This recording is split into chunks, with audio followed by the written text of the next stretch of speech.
पण त्यांना धड 2 वेळचं जेवणही आज मिळत नाहीये. याचा विचार कधी केलाय तुम्ही? काय आहे पल्लव, हा गोरा, हा काळा, हा गरीब, हा श्रीमंत असा भेदभाव आपण कधीच करायचा नसतो. आपण त्यांच्याकडे माणुसकीच्या नात्याने बघायचं असतं. आणि तुम्ही ना इतक्या सुरक्षित जागेत राहता, तुम्हाला जे हवं ते तुम्हाला मिळतं, तुम्ही जे मागाल ते तुम्हाला दिलं जातं, म्हणून तुम्हाला दुसरं जग माहितीच नाहीये. पण तुमच्यासारखीच मुलं असतात ना, त्यांना कधी कधी अकाली मोठेपण येतं. त्यांना परिश्रम करून त्यांचं घर चालवावं लागतं. त्यांना तर राहायला घर मिळत नाही, जेवायला अन्न मिळत नाही. पण हे जग तुम्हाला ठाऊकच नाहीये.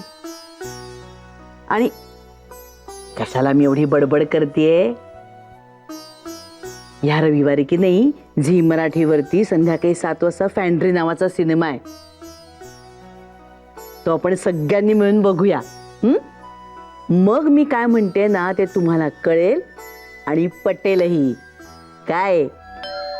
आल्या आल्या आल्या आल्या जय हो.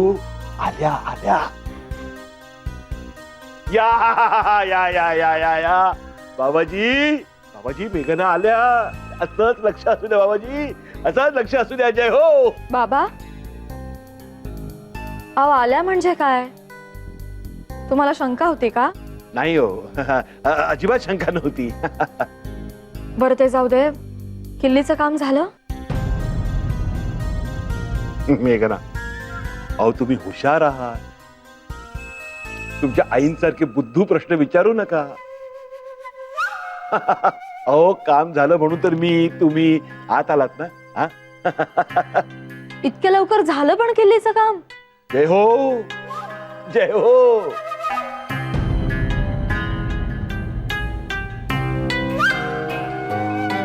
बघितलत ना, तिला शंका आहेच काहीतरी गडबड आहे म्हणून.